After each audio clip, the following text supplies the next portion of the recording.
Queensland. That must be the ideal way to get the season going, knocking off the last year's minor premiers on their home turf.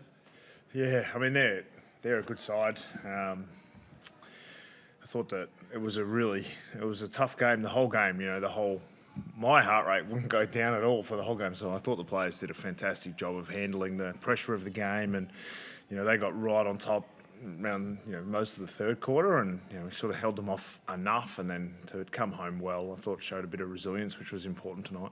And is there a bit of a sense of validation that last year you were obviously in the surprise packets, but now that's in the past, and you're showing that you are here to match the top teams and hopefully climb the ladder further? Yeah, I mean we've tried to put last year behind us. Everyone wants to talk about the past all the time, and for us, we know that we need to get better. We need to improve. I guess the thing from last season that we took out of it was that it showed us some evidence that when we do work hard, we're working towards something that helps us make improvements to our game. But we also know we have to make improvements to our game to get where we want to go. We're going to have to be better than we were. And we're going to have to be better than where we are right now.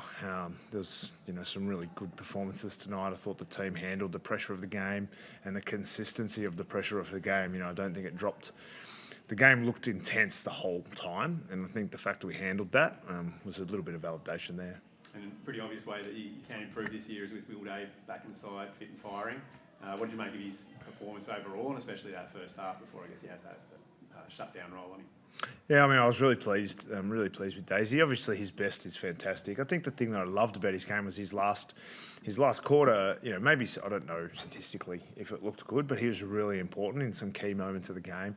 I thought the midfield mix, especially after Warps went down, Warps has probably been our best performer for the pre-season, and after we lost him, Cam McKenzie goes into the midfield, and the midfield mix stayed strong, and so I was really happy.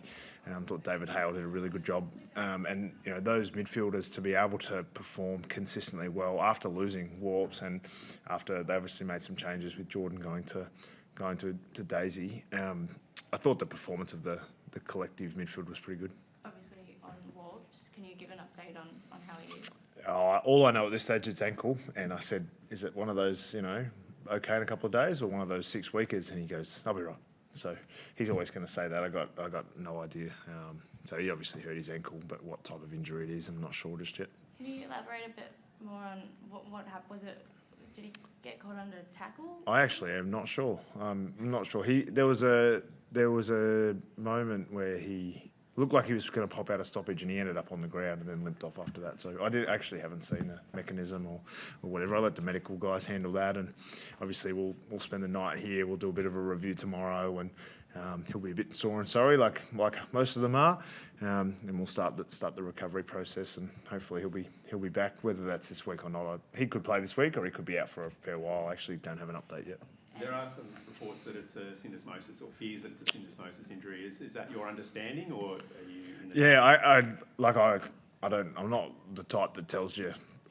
I don't know what it is. If it's syndesmosis, that always sounds bad, and that they are anywhere from 6 to a lot longer. So I hope it's not that. I hope he's just rolled his ankle. Obviously, we touched on Day being fit and firing. He came off. I think it was just pickle juice and cramps. Is that No, yeah, he was fit. He was fit and healthy. I mean, he's had a really good pre-season, and I don't think there's any other injury concerns out of the game. So we play again Friday night. We thought that Essendon would be playing tomorrow, and they're not. So I just saw a map. It looks like it. The cyclone's pretty heavy there. I haven't seen any updates or anything, but thoughts with those people that are going through that weather up there. And Essendon are obviously back at home. We would have watched tonight, and we'll take them on in 7 days. Obviously, the Hollywood Hawks tag has followed your side a lot, but tonight, especially last quarter, that wasn't flashy at all. They really dug deep. It must be pretty chuffed that they got it done, even if it was ugly footy.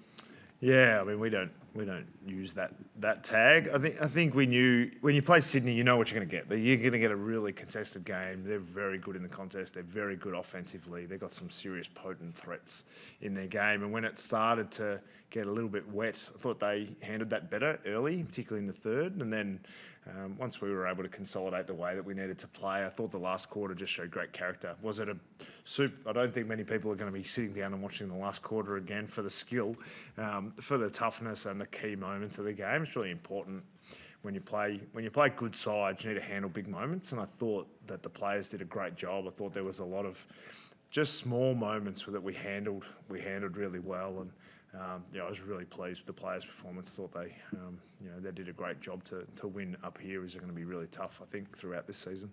What does it mean to have a player like James Sicily who can be so influential in the back half, and then when he's getting shut down a bit, you can throw him forward, and then he has an impact up there in the final term, kicks the sealer? Yeah, a bit of flexibility. I wasn't sure about the left foot snap. I've never seen him do one of those. I couldn't watch it, but he put it straight through. They told me, so I was happy with that. But I think the flexibility in the team is something that we know we can call on, but it's not something we want to use all the time. So. I think once we lost Warps, it meant that we had to make a bit of a change. So we pushed Weddle forward. I thought he did a fantastic job, and then to Sis do it late. So when you think about Weddle and Sicily both changing positions pretty regularly, and Sis, he's been around a while, so you expect him to do it well, and he did a fantastic job again. But I think Josh Weddle's third term where he went forward, and we didn't have a lot of ball control. We weren't playing particularly well, and he was able to give us a really good contest in front of the ball. So I thought that was something that gives us a little bit of confidence for the future too. And you're building good flexibility in your midfield too. You've got Will Day, who today kicked 3 goals by half time, but also probably primarily a midfielder. How do you see him sort of sliding in? Is he always going to be playing 50-50, or how's that expected to work?